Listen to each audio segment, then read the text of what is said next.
Good evening, everyone. We're here for a public hearing. I'll read the notice. The Board of Commissioners of the City of Mount Juliet will have a public hearing on Monday, April 8th, 2024 at 6:15 at City Hall on the following items to be considered on second reading.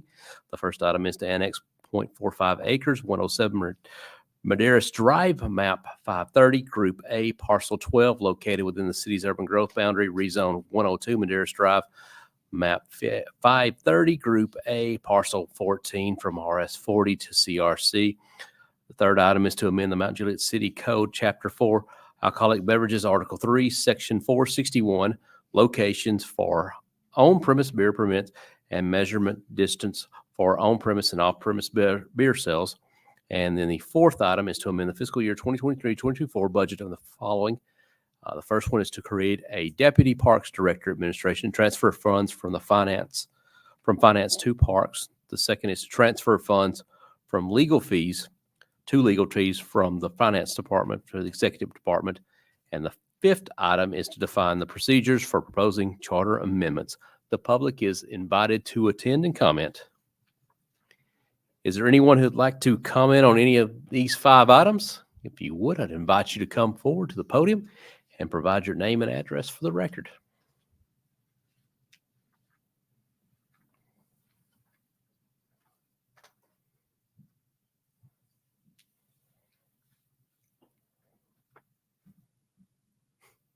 All right, seeing none, we will close the public hearing without objection, and we will reconvene for a regular meeting at 6:30.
Good evening, everyone. Today is April 8th, and I'll call this meeting of the Mount Juliet Board of Commissioners to order.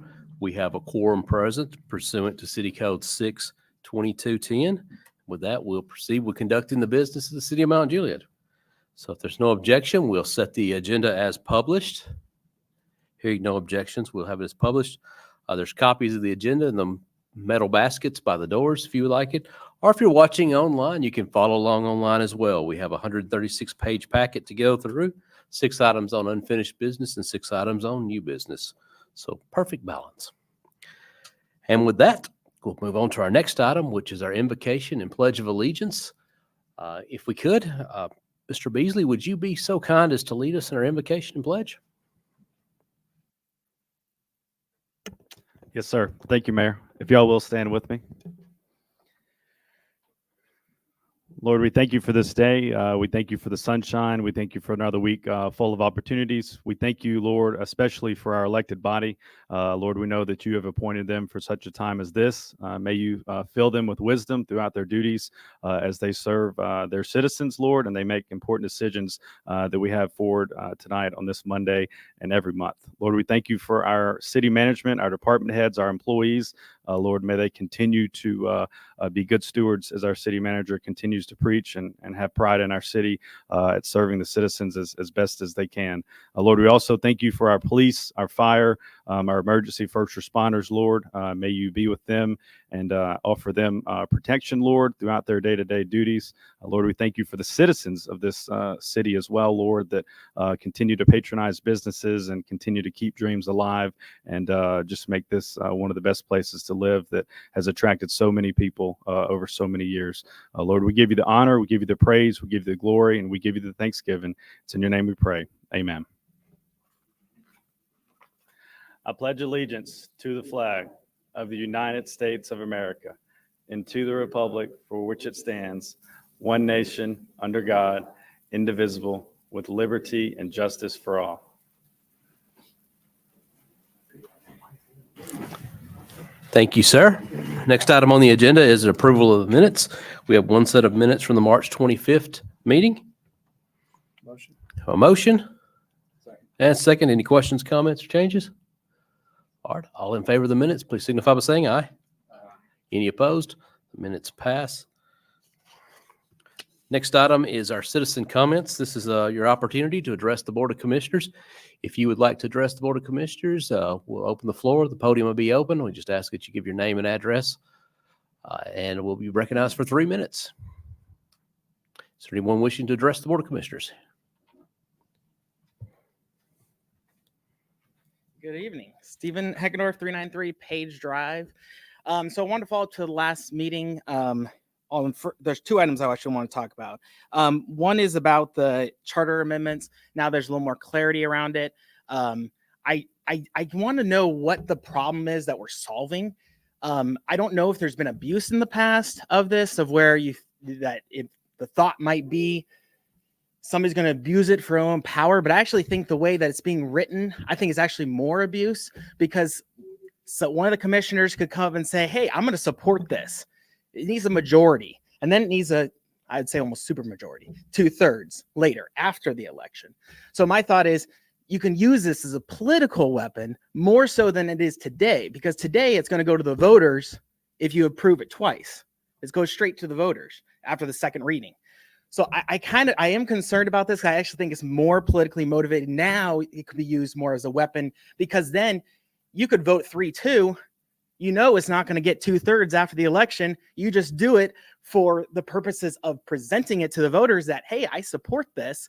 And then you know that not necessarily going to get 2/3. Now you could use it as a weapon also to be like, well, we'll target someone who is against it. So I mean, you can have both ways, but I think it becomes actually more political. So I would like to make sure that one thing is clear.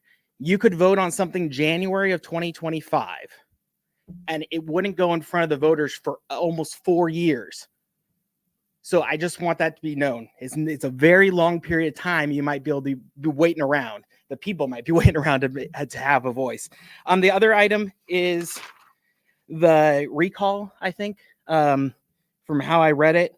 It's lowering the threshold from 32.5% to 20%. I think I have a little bit of concern around this because it's about districts. And I know a lot of it has been talked about, oh, we have our districts. Well, the problem is if you have 20% of the voters, that's the whole city. So well, you could have people out of your district. Again, everybody loves you in your district, but then all the other people don't like you. I don't know. I feel like that we just talked about at-large seats. I'm not sure exactly how this plays into the fact of you against at-large, but then you have a recall of 20% of the voters, and it's not district-based from what I can read in the language. So those are kind of my two areas of concern. I'd love to hear. And those are my two topics. So yeah, thank you. Thank you, sir. Anyone else for citizen comments? All right, seeing none, we'll close citizen comments and move to commissioner reports and comments. Recognize Vice Mayor Trevette. Thank you, Mayor. And thanks for the folks that are coming out tonight and also the folks that are online. Just got a couple of highlights real quick. Just wanted to say thanks for MJPD and MJ Fire for coming out this weekend over at Mount Juliet Elementary. What a great turnout.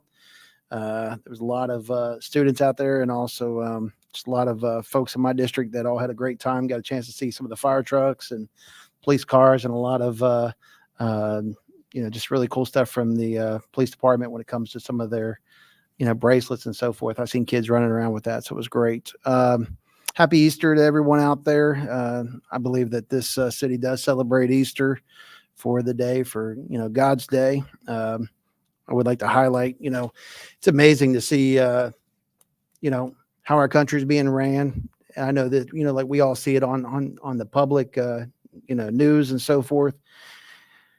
It's just my personal opinion, but it was great to see over 3,000 people at our church, on Sunday and Saturday, and over 55 just on Sunday getting baptized. So what a great blessing it is to still see folks participate and take time and understand what that day celebrates. And then thoughts and prayers go out to an officer that not only served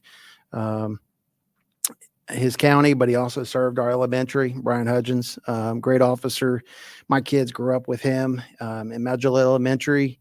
It's just, it's unfortunate to see, cancer take another life. That man, just all the great accomplishments and all those students that he was able to touch, just giving them, support out there on the playground, in the hallways, and just being a great officer to protect our students and our teachers. So prayers to, his family and friends out there that are trying to work through all of these great memories from that man left to all of us. So please continue to reach out to me for any issues out there. This last week, I've got a couple of things, some bullet points that I got to work on to the citizens that are in my district. I appreciate the continued communication. And either text, message me. I mean, I got my number out there all over the place. So please continue to let me know what's needed in your area. So, Mayor, that concludes my report. Thank you. Thank you, sir. We'll recognize Commissioner Hefner for his report. Thanks, Mayor. Just real quick, I do also want to thank everybody for coming out and those watching online. Real quick, Mount Juliet was well represented last night. If you watched the CMT Awards, especially the Toby Keith tribute, we had, I think half that band is from Mount Juliet. So I'm not going to mention them by name, but one was in here at the last board meeting. In fact, it spoke. So they did an excellent job last night. Obviously, wish it was for other reasons, but it was a great tribute and a great show if you got to watch it. Outside of that, conclude my report. Thank you, sir. We'll recognize Commissioner Mullally. Thank you. Well, I am on Leadership Wilson this year, and part of our requirements was a police ride-along, which I've done 2 already, but so this was my 3rd one. Did it with Leadership Wilson. So I went from Officer Antar in his vehicle from 5:30 to midnight. It was Easter night. So it was kind of a slow night, but did get to go up and down the street helping to find a burglar. There had 3 cars, and so they did get them. So I enjoyed that. We have a public work session on April 27th at 5:15 p.m. here. It's on a CBID I forgot what that stands for, but it's a development proposal to create a special tax district off of Golden Bear Parkway. So the public is invited to that. 2 BPAC events, Bicycle Pedestrian Advisory Committee. I serve on that. We used to do regular dinner walks on the first Monday of the month throughout the warm weather, but now we're only doing one for the whole year. So that's going to be on Sunday, April 27th at 5 p.m. We'll meet at City Hall here in the parking lot at 5 o'clock, and then we'll decide where we're going to walk to for dinner and then walk back. In my newsletter, I mistakenly put 6 p.m., so that's not correct. It's 5 o'clock. Also, BPAC event is Ride Mount Juliet. That will be Sunday, May 5th from 2 to 4 p.m. at Charlie Daniels Park. I also had stated in my newsletter that we would meet at PD, but because of the construction, we're meeting. If you pull into Charlie Daniels Park and just go straight as far as you can go, where Cedar Creek Greenway starts at the back, we're meeting back there. The police will have their bike rodeo. There will be a bike giveaway for 12 or under. We'll take the Cedar Creek Greenway around to Golden Bear, and then come down Woodridge Place, and then cut through the school, the middle school, and then back to the park. It's about 5 or 6 miles. And so everyone is invited to that. It's family friendly. It's a safe route. So bring the family for that. And helmets are required. Let's see. I think that's all. Thank you, Commissioner. We'll recognize Commissioner Justice. No report. Thank you, sir. We'll recognize our city manager for his comments and report. Thank you, Mayor, Vice Mayor, Commissioners. Thanks for everybody coming out tonight, for those watching at home, and hope you enjoyed the cloudy solar eclipse today. It's not quite as good as the one was 7 years ago, but we'll take it. It's still pretty cool to look up there at it, and especially for the kiddos that didn't get to see it 7 years ago. It's always exciting to watch them, and so hopefully they had a big day as well. I want to start off first and foremost by thanking Justin Beasley. There's a lot of little things that Justin does after hours, weekends, things of that nature. And this weekend, he had the pleasure of actually going into Nashville for a lady that's got a lot of history here in Wilson County and Mount Juliet. Precious little lady, turned 90 years old. And so on behalf of the mayor, the vice mayor, and the commissioners, Justin presented her with a proclamation. I've never seen a more excited family. We got to see some of the pictures from the family. They really appreciated it. I think she felt like she's being treated like royalty. And it really touches your heart when you see something like that, because just a precious thing. And her family in particular had really been calling on us, on the mayor, and on myself, and on Justin in particular. So Justin, I want to thank you for doing that, because that means a whole lot more sometimes than what you realize. Somebody turning 90 years old and somebody to be there, is that we call it loving on them. So I felt like that deserved a little special praise. Not every day somebody turns 90, but I can tell you this, that city, that family in particular from all over the country, with a big group that's here in Wilson County and Nashville, is very thankful the city of Mount Juliet. That really made them feel special. So I wanted each of you to know that was the case. And I want to thank this commission as well for everything you've done to support the city. I got to thinking recently about all the projects we've got going, everything from fire departments to police departments to parks to playgrounds, and everything that you seem to do and we seem to do together, united, is for the people that call this place home. And I'm very thankful for the city. I'm very thankful for the staff and the elected body, and appreciate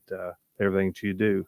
And last but not least, please, especially this time of year, shop local. I want to thank our ECD team, and of course also Justin and the PIO division for what they're doing to promote businesses. I don't know if you're hearing any of the feedback that we're getting, but we've taken this to a whole new level. And I think the businesses, there's one business in particular that was doing an opening, in 2 days in a row they had to close early because they sold out. And I think a lot of that had to do with recognition and getting the word out about those businesses. So I think you'll be impressed with what you see going forward with business promotion and marketing in this city. And Mayor, that concludes my report. Thank you, sir. We'll move into our unfinished business. 9A, an ordinance amending the fiscal year 2023-2024 budget ordinance 2023-24 to create a deputy director position for the Mount Juliet Parks Department and transfer funds for the salary. Hear a motion and a second. Any questions or comments? All in favor, please signify by saying aye. Aye. Any opposed? 9A carries. 10A, an ordinance to annex into the corporate boundaries of the city of Mount Juliet approximately 0.45 acres located at 107 Baderis Drive, map 530, Group A, Parcel 12, and located within the city's urban growth boundary.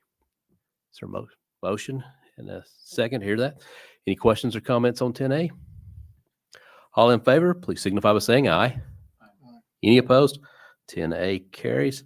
10B, an ordinance to rezone the property known as 102 Madeira Drive, map 530, Group A, Parcel 14 from RS40 to CRC. Is there a motion? Have a motion and a second. Any questions or comments? All in favor of 10B, please signify by saying aye. Aye. Any opposed? 10B carries as well. 10C is an ordinance to amend the Mount Juliet City Code, Chapter 4, Alcoholic Beverages, Article 3, Section 461A, location restrictions for on-premise beer permits and measurements of distance for on-premise and off-premise beer sales.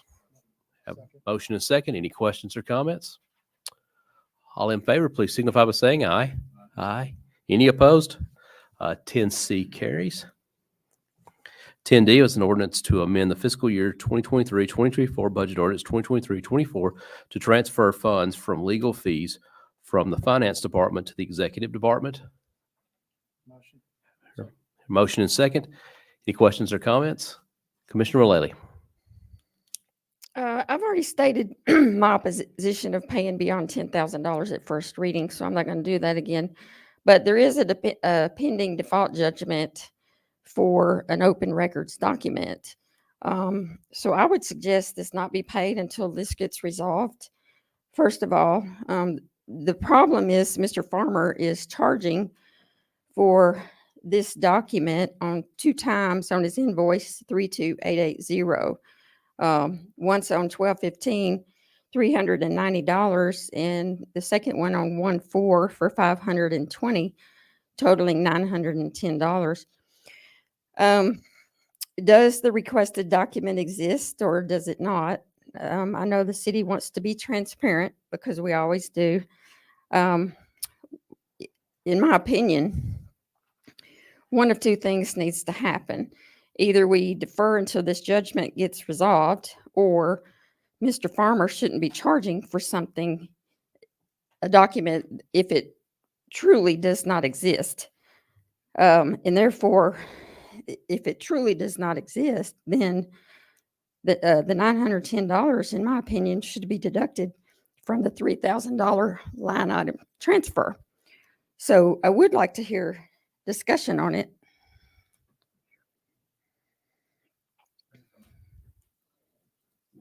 Commissioner Justice.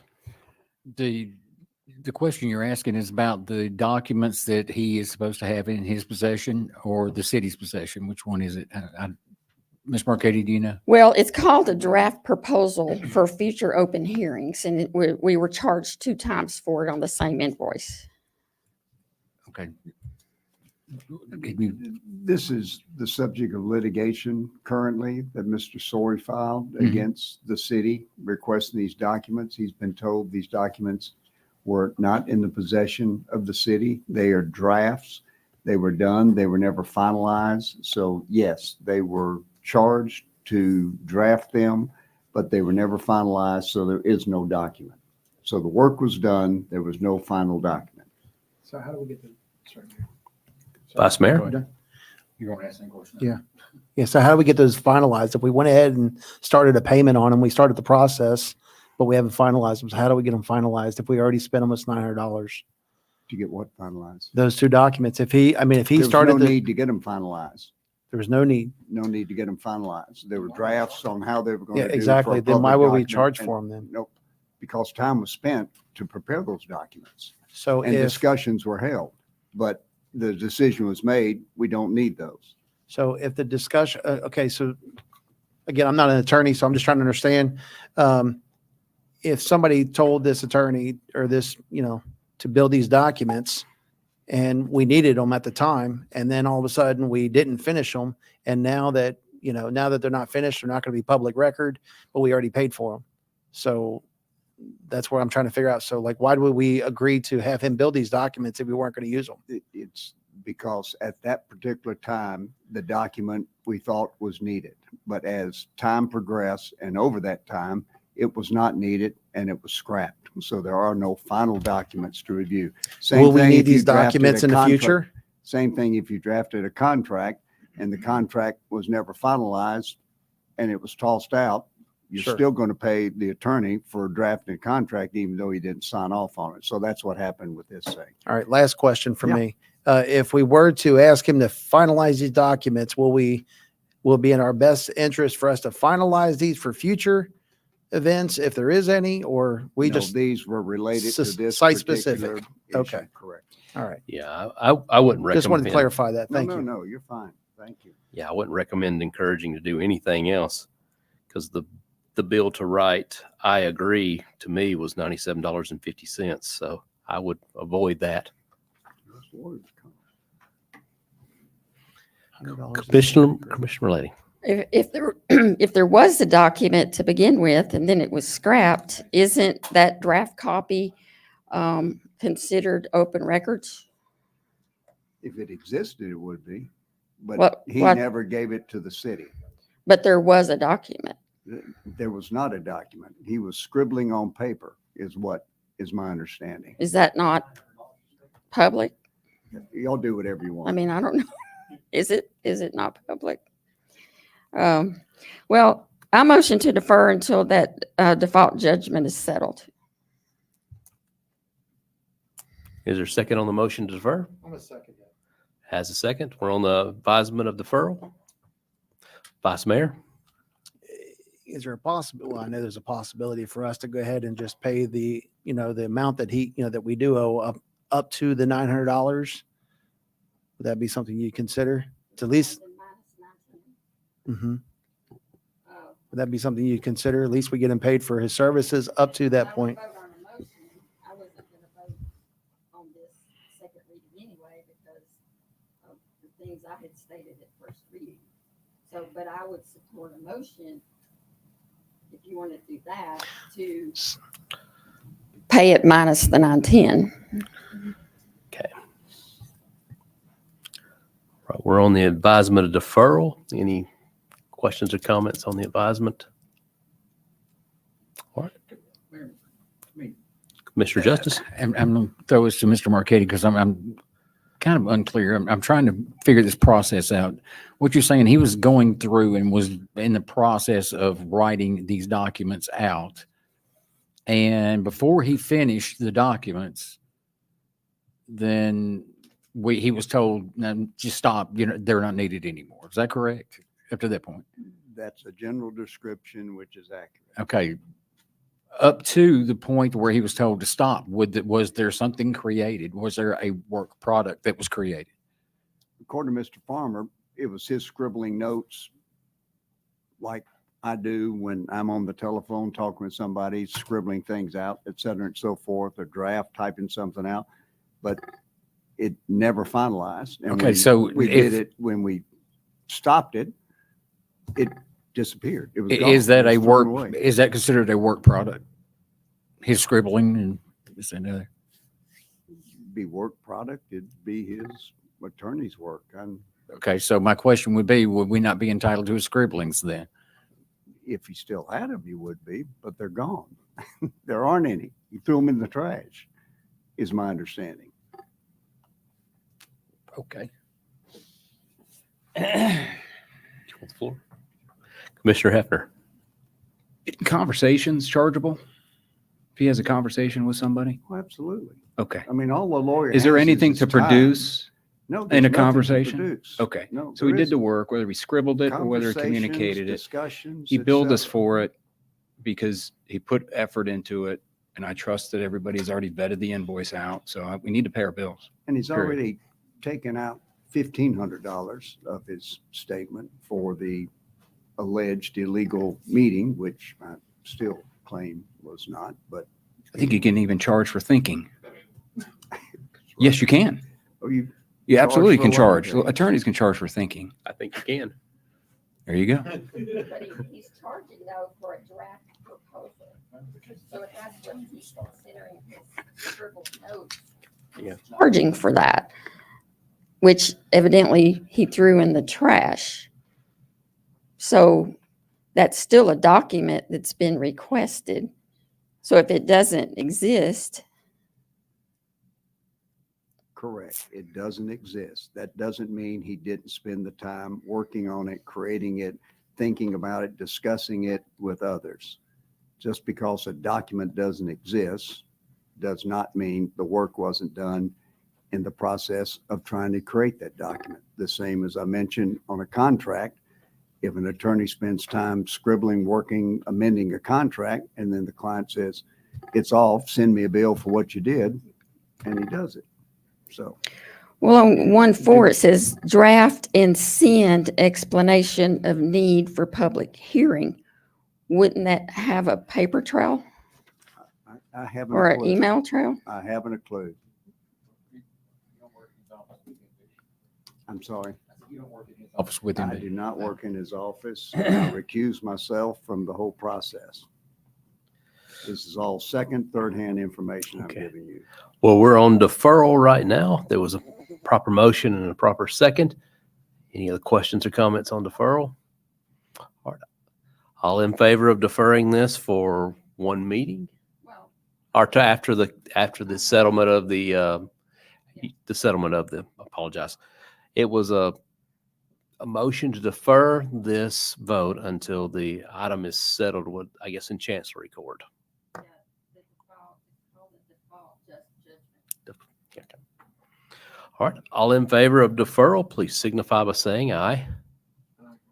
Any opposed to deferral? Nay. Okay, we're back on the ordinance here. As presented, any other questions or comments? Vice Mayor? All right, so then I'd like to make a motion that we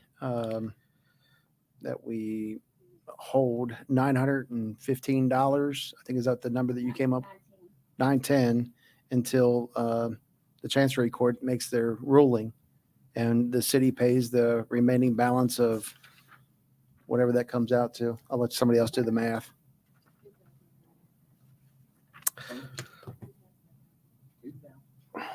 Yeah, because I got the final number over here. So, well, no, my numbers were, because I'm seeing a different form here, $7,475. So I'm seeing a different form here. So that's why I was going to leave it up to somebody else that had the accurate numbers.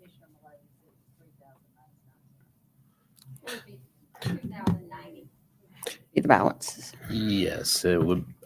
The I'll total payment would be $12,090, and this is an ordinance. Then it would be to move $2,090. Our city attorney is asking to be recognized. Just real briefly, this is a suit claiming that the city violated the Open Records Act by not providing a document it doesn't have. He was in discussions with Mr. Burns, who represents the city.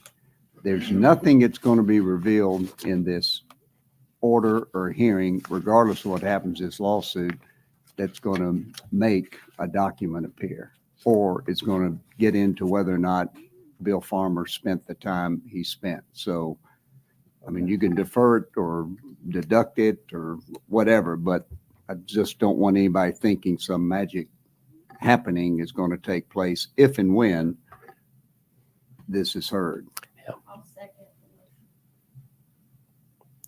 Okay, we have the motion to deduct $910. Okay. All right, any questions or comments on the advisement of the deduction? Commissioner Mullally. And hold it until the default judgment gets settled or thrown out or whatever's going to happen to it. Okay. Commissioner Justice. In theory, I completely agree with you. But in reality, nothing we do up here is going to produce that document, regardless of C.K. Smith. Chancellor Smith says you got to produce the document. It's not producible. Yeah, we need to pay our bills. And like I said, in theory, I do completely agree with you, but in reality, we just need to pay it. This has been one of the darker moments that I spent on this commission. I'd like to get it behind us as soon as possible. Prolonging it is not going to do that. So let's pay the man the money that we owe him and move forward if we could, please. It's my 2 cents. Commissioner, Vice Mayor. Sorry to beat this horse. Mr. Marquetti, can you clarify something for me? So if he was requested to perform to provide a document, and he's supposed to go to this Chandler's court, and I'm sorry to beat this up, but I just want to understand what you just said. He's not going. So, okay, so this is going to a hearing. Is that correct? It may or may not. It may or may Depends not. on what Mr. Burns and Mr. Sori agree to. But this is a suit against the city, Correct. not Mr. Farmer. Correct. He's Which- not really involved in the suit at all. But the city is being sued because that we didn't provide a document. Is that correct? Allegedly. didn't Allegedly. Provide the document. Yes. I believe it's an order for the sheriff to come take the document from the city, and I think the city's position is the document doesn't exist. Correct. Okay.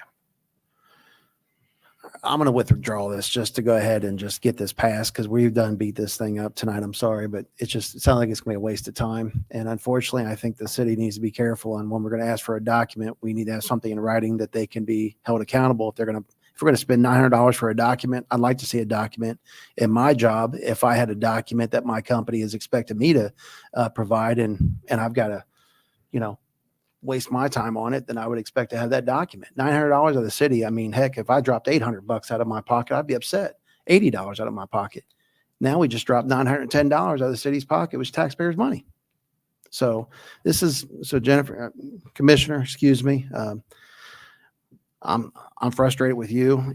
This is why, we need to be looking at not wasting our money. And this is a prime example. And then hearing that we spent $97 for a reply for a yes, just really questions why we hired this individual to begin with. So, Mayor, that's all I have. Is there any objection from anyone for the withdrawal? Or hearing no objection, we'll withdraw that. Commissioner Justice, did you asking for the floor? Yes. I thought I heard a mayor. All right, we're back on the ordinance as presented in the packet. All right, all in favor, please signify by saying aye. Aye. Any opposed? Aye. So 10D does pass by a vote of 4-1. The next item is 10E, an ordinance to define the procedures for proposing charter amendments. Motion. Make a Second. motion and second. The item's on the floor. Any questions or comments on this? Commissioner Mullally? Yeah. Mayor, since this is yours, would you mind addressing the question during citizen comments? I would not mind at all. Okay. He was asking if there'd been abuse in the past. I don't know if I would go so far as say if there's been abuse, but there has definitely been,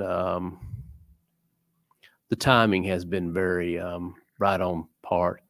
And I know one time a charter amendment was proposed back in the year 2010, and it did cause a lawsuit after it passed. And as a result, one person had to resign their office. 2020, there was a charter amendment proposed to make it very difficult for me to run for mayor. And that one did not pass, but the timing on it was a tad suspicious. But that's kind of my history on it. Is there anyone else like to comment? Commissioner Justice, you're recognized. I'm trying to understand. The ordinance will be heard for the second reading between 30 and 90 days after the next municipal election. The ordinance requires the approval of 2/3. My problem is I'm assuming the first reading has to be heard before the election. Yeah. But then we don't have, unless we have a second reading on it, it's not codified to put it on the ballot to begin with. Correct. So there's no way to put it on the ballot and then have the second reading 30 to 90 days after Well, the it next wouldn't municipal go election. to the ballot until it's passed on second reading. Okay, so I'm just saying it would be a municipal election that took place between first and second reading. We can, I mean, I'm open to suggestions. With the state, they do just a actual resolution before the election, and then after the election passes, they then pass another resolution, a separate act. They pass it on 3 different dates, and I believe they pass another election as well before it goes to a referendum. You may be a little more in tune with what the state does than I am, but I'm looking at our situation here. Excuse me. I'm looking at our situation here, and it seems like it says the ordinance will be heard for the second reading between 30 and 90 days after the next municipal election. So that means that we have a change in the charter, all right? And it's proposed by a first reading that passes. Mhm. Okay. What I'm saying, first of all, that falls short of the standard that is needed to get it on the ballot to begin with by not having the second reading. It wouldn't go on the ballot until after second reading. Well, that means 4 years down the road. Well, it could be a little bit north of 2 years, because if you did a charter amendment, like we have one on here tonight, if it passed tonight and we followed that rule, we passed on first reading tonight, in say January 2025, we'd do second reading, and then it could go on the ballot in 26. So you're talking 2 years down the road following. Correct. Okay. I don't find that effective, or I think there has to be a better way of doing that. I don't disagree that we don't need the procedure. I'm just not sure this is the best route forward. Yeah, I mean, that's to me is I think our charter and for all practical purposes, it's equivalent of our Constitution. There should be some time to consider changes and basically right now you can do this. You can propose a charter amendment and get it on a referendum with the same exact steps as you can do a budget amendment for $10 or $15. It's 2 readings, majority vote, and goes on for referendum. Okay. We have an election coming up in November. Theoretically, there could be 3 open spots Correct. filled by different people. Mhm. So now that being the case, we've got something that has been voted on. Excuse me. It winds up going on the ballot or it goes on at first reading. No, it doesn't go to the ballot Okay. at all in No, 2024. that's where I'm getting lost in. So if you can explain it to me, because I see three different people coming back to get amended. Well, it essentially just puts an election between first and second reading. That's just it in the simplest form. Well, why would we do that then? Just to allow more time for it to be considered. And secondly, it prevents somebody from just bringing something right before the next election that's going to target one of the members. If you look at the charter amendments that we've passed, every one of them is aimed at Board of Commissioners, either term limits or recall or inability to hold a second office. It's all things around the Board of Commissioners. Yeah, I mean, and to be honest with you, this kind of legislation, especially in the timing that you discussed, it really makes me a little leery because I'm wondering what we're trying to fix, and I'm not real sure that what we're trying to fix is actually a problem. So until I know a little bit more about this, I'm not going to be able to vote for it. I understand. Commissioner Hefner. Thank you. So here's a scenario that could happen, and you're going down this path. So it can be a charter amendment can come up under first reading. Wait till the next municipal election. We have 3 seats that are completely turned over, and within 60 days, you've got 3 new board members that could make an amendment, change it via an amendment with those 3 new board members that weren't on the original vote of the first vote reading, and change the whole ordinance. And then it ends up on the ballot. So that's the real issue I have with this.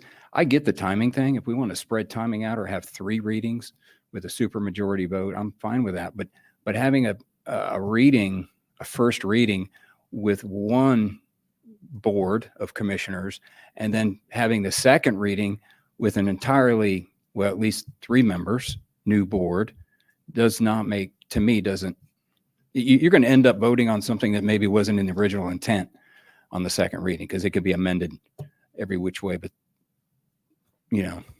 someday. So Yep. I think it's a good point. On that, you could change it between first and second reading. I think, well, what I'd like to do is I'd like to defer this for now until 2 weeks or the next meeting. I'd like to come back with a proposed amendment for this to address that issue. Okay. Would you like to? I got a first and a second, so we're on deferral. Is there any other questions or comments on the advisement of deferral? Well, 2 weeks for the 2 weeks for one meeting. Sorry. It's 2 separate numbers that in effect say the same thing, but there's no telling which way I said it. So, all right. Any questions or comments on the advisement of deferral? All right. All in favor of deferral for one meeting, please signify by saying aye. Aye. Any opposed? All right, we're deferred on that one. The next item on the agenda is 11A, an ordinance approving the amendment of the Mount Juliet Board of Commissioners City Charter and authorize such amendment to be placed on the November ballot for a referendum vote. Have a motion? And I'll make a second on that. And it's under my sponsorship, so I'll speak first on this. I know there's a question about the language on that, whether it was a district or citywide or what the case was on that. And I can tell you I've wondered the same question myself. So how do we wind up with that language? In 2012, when I first brought the recall provision, 32.5% was what I could get past at the time. So I took it. Now it's 12 years later, and I'm hoping to get a little closer to where I actually intended it to be. But that language was taken from state law, and that was the options that the state had given us for having a recall provision at a municipal level, was that language. And it to me, I interpreted it as it applies to 20% or 32.5% currently of the district. But I guess that's something somebody else would have to dig into state law. Hopefully we would never have to see a situation with a recall, because I spent a lot of time looking at other cities and their charters and all kinds of other stuff, trying to figure out how a recall provision was done. And I remember feeling a little silly when I found it in state code that just said, this is how it shall be if you're going to adopt it. And thought I could save myself a lot of time. Now, in fairness, perhaps something has changed between now and then. If this passes on first reading, I'll go back and double check and see. I also do know the state is trying to do a universal, I think, recall across the board for municipalities, and I don't know where that stands. But that it's a long answer to say that's how I arrived at that language. Commissioner Mullally. Yeah, I have a problem with this as well, because it's not per district, it's citywide. So I could really understand if it was per district, not the 20%. I disagree with the 20%, but I know it's citywide and I understand that, but I have a problem with reducing it, especially citywide, when it's not up to your own districts to be the final deciding factor. I don't know how to phrase that, but yeah, I have a problem with this.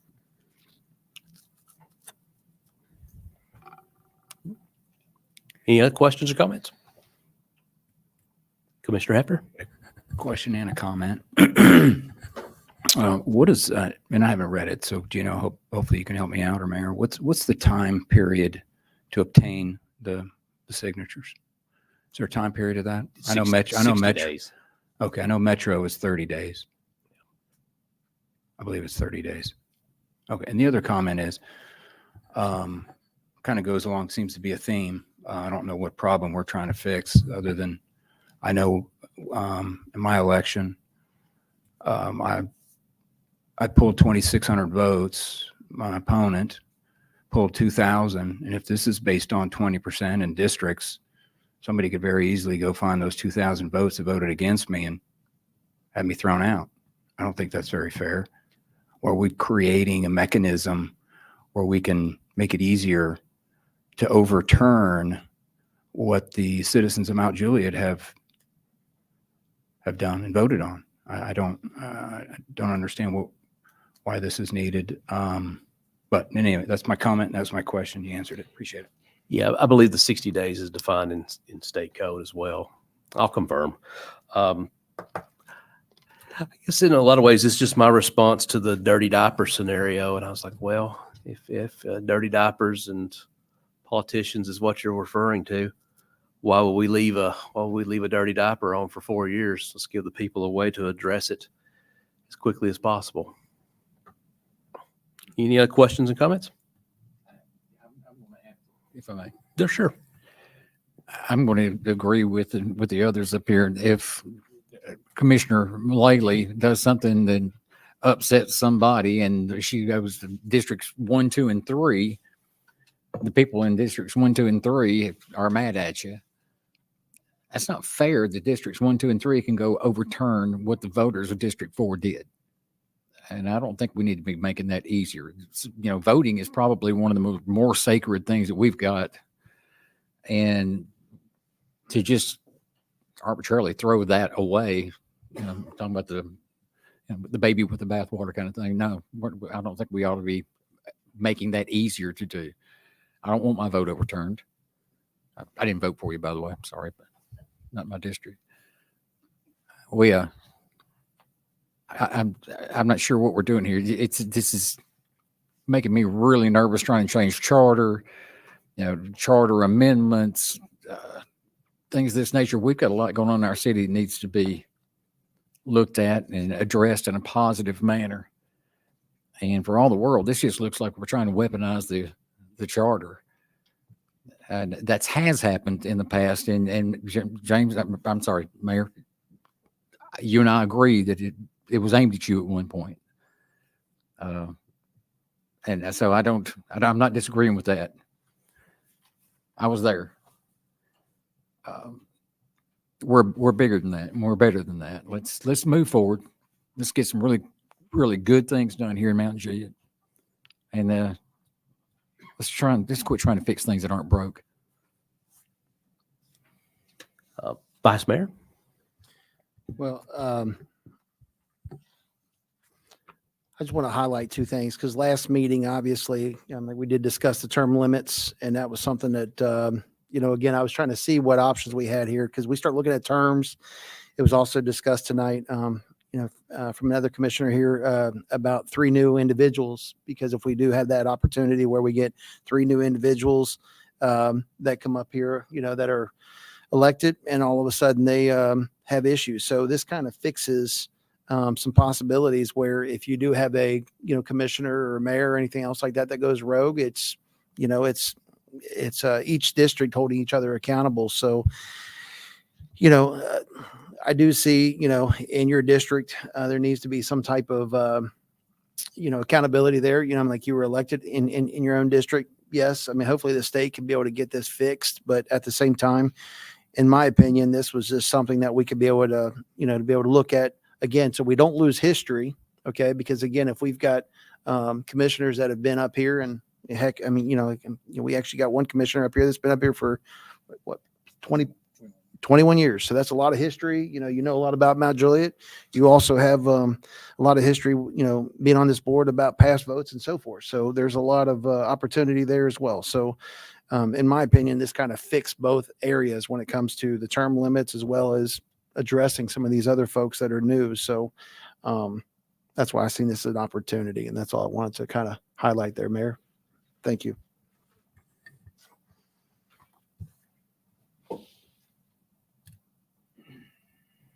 Thank you, sir. Well, the language is taken from TCA 25151, and that was where this originated from. And I apologize if there are no other options based on that code to clarify anything on it. I would remind everyone that it is currently city code. It's just 32.5%. This just changes it from 20. Obviously, it's why it says the header here is X on it. Is hoping for a 2026 referendum, but I don't think there'll be the votes here on it. But that's quite all right. I didn't get to 20% 12 years ago either. So, any other questions or comments? All right, all in favor of the ordinance, please signify by saying aye. Aye. Any opposed? The ordinance fails on first reading by a vote of 2 to 3. 11B is an ordinance to amend the fiscal year 2023-2024 budget ordinance 2023-24 to appropriate funds for a toddler park at the new Charlie Daniels Park Annex building. Motion. Motion, second. The item is on the floor. Any questions or comments? Commissioner Justice. First of all, I want to thank Rocky Lee, our Parks Director, for going after this like you did. Good job.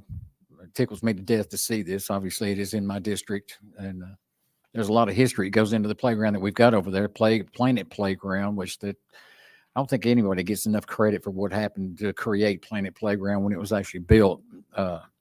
Richard Miller and David Waynick and some of those folks who really put their heart and souls into that. And but there is an age appropriate factor, and our Parks Director Rocky Lee reached out and put it all together, and now it's going to bring us something where the little bitty guys, not just the little guys, but the little bitty guys actually can get out there and play and do it in a safe manner. So great job, Rocky, as usual. So thank you for what you do. I would also like to thank everybody on the commission. I believe this is actually sponsored by every person on the commission, if I'm not mistaken. So great job. Thank you.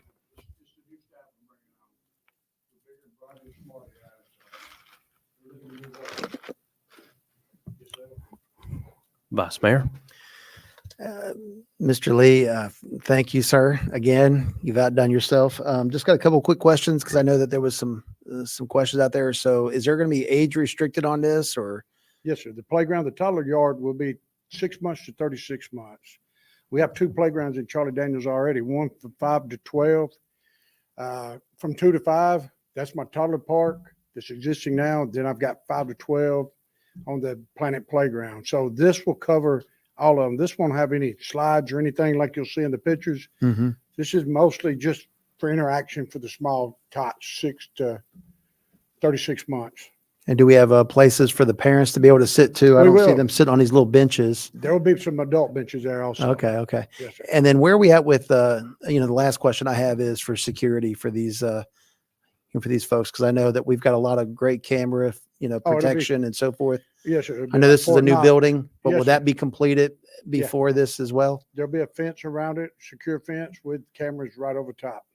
Awesome. Yes, sir. Thank you. Great job on all this and appreciate all the hard work you guys are Hey, doing out thank there. you guys. It all belongs to y'all and the city manager for y'all's foresight. I Please believe- send out the notifications to some of those other moms that were reaching out to you over last Oh, we year. will. Please, Yes. it'd be great for ribbon cutting and offer to see if they want to come out and enjoy it as well. I think it'd be awesome. Yep. Thank you. Yes, sir. Appreciate your work on this, Rocky, and the rest of the staff. Just a couple of questions. First, a statement. I guess I was misunderstood in thinking that the daycare center itself was going to be for like a toddler area, not just some area outside. So that was clarified. Mm-hmm. And am I to understand these are meeting rooms? Yes, sir. It'll be multi-purpose meeting room. It'll be 4 multi-purpose meeting rooms, which will be doubling what we have at community center now. So are these meeting rooms for corporate meetings? What kind of meetings? They're Are for we- everything, just like the meeting rooms we have now. They can be rented for corporate. They can be rented for birthday parties. They can use, also my programs will be moved up there. My jazzercises and all of that will be up there. Okay, because Yes. I don't want to start competing with our hotels No, sir. and their won't. meeting rooms and our hotel taxes from the Right, Parks yeah, I need the Department. So we're hotel kind of taxes competing back. against ourselves a little bit Right. in that regard. So, hopefully we don't get a lot of corporate meeting requests. Well, we and- won't hold And that. interacting with Yeah. toddlers. And I noticed there's a teenage room. So teenagers and toddlers, I know we've had some language issues in the past. Right. So I don't, we may want to think through that a little bit more, but. Exactly. And have you reached out as far as some of the playgrounds? I know you've got some illustrations here, Right. pictures, samples. Have you reached out other than the Parks Board? I know, I'm sure you've been consulting with them on this. Have you reached out to any of the moms or dads that have got we reached out- youngsters to get their input on sir. some of the With- equipment? Yeah, we've had plenty of input from our parents, and we're getting plenty as we speak. But yeah, we put it all together, and this is going to be the best impact for us going forward. And we're really not going to be going against hotels because our meeting rooms are only house probably 50 to 60 people. We're not going to be the big elaborate where we can hire the executives. But if you want to come in with something, I don't think we're going to be any danger for the hotels and stuff. We won't be competing there for them. Mostly birthday parties, little get-togethers, and stuff like that. Okay. Commissioner Milady. Just for clarification, in case you don't know where it is, we just bought the old daycare on Charlie Daniels Parkway on the left, just past the police headquarters. So that's where it is. And it has its own yard because it's a former daycare and it has its own yard fenced in, which needs to be upgraded. But anyway, so that's where it is. Yeah. Yeah. And the pictures are really cute. Looks fun. That's courtesy of my new deputy director. Any other questions or comments? The city manager. Mayor, thank all of you. I think this reflects upon my comments during the city manager's report of the things that you all are doing to raise the bar for the things we do for the citizens. So I want to publicly thank you for that. Commissioner Milady. One quick question. Since this is through 3 and your toddler park over there by Planet Playground is 5, 2 to 5. that's 2 to 5. Yes, Oh, ma'am. okay. I was going to say my grandson's 4. So Oh, if the other one started at 5, I was like, where did the 4-year-olds go? no, we got them taken care of. We got them all Gotcha. taken care of from birth all the way to 12. Gotcha. We got a place. Good deal. And thank y'all. I want to echo the city manager's thoughts. Thank you, guys. I appreciate your support. All right. All in favor signify by saying aye. Aye. Any opposed? 11B passes Thank on you, first guys. reading. 11C, an ordinance to amend the fiscal year 2023-2024 budget amendment 2023-44 to appropriate funds for safe streets for all projects that are recently awarded grant funding. A motion? I'll second. City manager, it's under your sponsorship. Yes, sir. And I've had Mr. Matt White, our public works director, and before he gets up there, I just want to, I know everybody at the table knows this, but Matt's efforts behind the scenes delving into these grants and for our streets and sidewalks and greenways and you name it. A lot of work goes into that. It's very complex. I've been to a lot of GNRC meetings and RTA and you name it, and it's very, very difficult. So thank you, Matt. I want to publicly thank you for all that you do in that. Appreciate it. All right, any questions or comments? Yes. Commissioner Justice. I, first of all, want to commend Commissioner Mullally, who kind of dug into this and found some things that she brought to my attention. I'm assuming everybody here knows the DEI and the consequences, potential consequences of DEI, but the federal programs. There's some check marks that have to be checked off in order to get these grants, and statements have to be made. And I'm going over down to, if you go to page 84, for example, some of the wording, the recipient of a project partner has adopted an equity and inclusion program or plan, or has otherwise instituted equity-focused policies. I don't know if you've seen that or not and read it in here. Go down to page 86. some of the questions. The project directly supports a local, regional, state climate action plan that results in lower greenhouse gas emissions. See, the recipient, in our case, the recipient has not yet taken actions to consider climate change and environmental justice impacts of the project, but will take relevant actions described in the supporting narrative below. I made a statement about 2 years ago when we were talking about the grants and some of the conditions and stipulations that come with those grants and what the potential outcome could be. We're looking at the potential outcome right here. And it's described in the DEI involved in the issuance of this grant to the city of Mount Juliet. I don't know what potential outcome there is because you and I both know that the federal government is dangerous when it comes to this stuff. And this is making me really nervous. Until I know a little bit more about it and can get more information regarding what their greenhouse gas emissions does to the city of Mount Juliet, specifically, potentially could do, I'm going to have a hard time voting for this. Yeah, I think most of y'all will remember me making those comments here a couple of years ago. This is a prime example. I think we're on the budget amendment, right? Not the contract with FHWA. It's not the contract, but the budget amendment does tie into that, and the resolution. Which one is it? That's a 12B, I believe, the Federal Highway Administration. Yeah. And on the greenhouse gas, I don't believe that's relevant to what we're doing here with the safety action plan, because what we're doing is we're looking at all of our roadways, the safety statistics, the crash data, and trying to figure out ways to make our roads safer. It really doesn't correlate with greenhouse gas emissions. It's just, I'm just going by what the contract says. If I may, Mayor, if I'm ask him this question.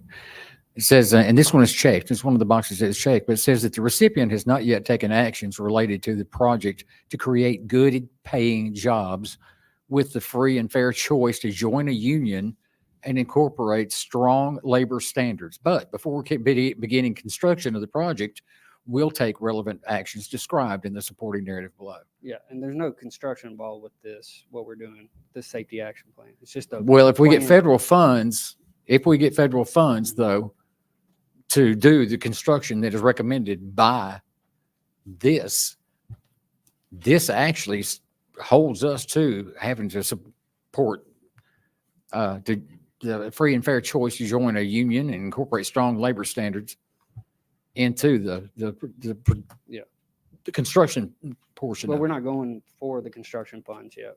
That's Yeah, down the road. again, though, this And we ties don't us have into to. This is just to create a plan Yeah. with a list of projects of roads or intersections that are unsafe, and gives us actionable items we can do to correct those. We don't have to go after further grants for constructing that. We can utilize city funds or other grant programs to do those. Can our plan be we don't plan to?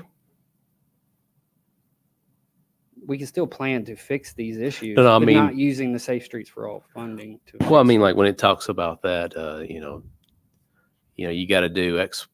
They want to see your plan for X, Y, and Z, and our plan is to ignore X, Y, and Z. That's a plan. Yeah. Are we going to be held to that? That's what I'm not sure. I'm sorry. Let's hear from our city attorney. If you accept federal money, you're going to play by the federal rules. Okay. I think it falls into that told you so category right there. So. Commissioner Mullally? Yeah, as I was reading through this, I have real concerns about this woke agenda, is what it is, with this DEI. Like the way the ordinance is written, it sounds great. But I do have a question on this creating a Safe Streets action plan. Do we really need a grant to create such a plan? unless you want to put up $410,000, whatever it costs to do the plan. And who Up would, city money, yeah, or not do the plan at all. It's up to you guys. because this is through 2050. The plan would have to be completed by 2050. No, that's just a goal of reducing all fatal and serious injury accidents by 2050. That's the goal of the plan. Well, in reading this, my problem with that, I don't have a problem with that, of course, but it states reversal of disproportional impacts of crashes on people of color, which I don't understand why race would play into dangerous areas I don't around the either. city. I So don't. that's one of the problems I have with it. In creating racial equality barriers on safe streets. So I'm Mhm. not making that connection. Yeah, the climate change, free and fair choice to join a union. Who would that apply to? The city? Anyone in the city? No, Or not the city. not the city? No. It talks about providing services for underrepresented groups. And the way it's worded, my question was, would this be implementing affirmative action on the city? Would that No. fall under? No. Okay, They well, can't- these are they just can't concerns. force us to, the city to enforce that on. Well, what if they came back later in 5 years and because we took the money, if we have to play by their rules, they send down like orders or whatever. Yeah. I mean, how does the city respond to that? Give me a list of questions and I can get those to the Well- FHWA folks and get these. How get about I them do answered. this? I'll make a motion to defer 11C and 12B until the next meeting. Let's give us an opportunity to get these questions. Got a second on that? Is there any So- questions or comments on the advisement of the deferral? Are all in favor of deferral for one meeting, please signify by saying aye. Aye. Aye. Any opposed? Right. So 11C and 12B are deferred for one meeting. The next item on the agenda are the next two items under consent. 12A, a resolution authorizing the mayor to sign the certificate of compliance for Costco Wholesale Corporation, Costco Wholesale 1686, located at 100 Legacy Point Drive, Mount Juliet, Tennessee, to sell wine.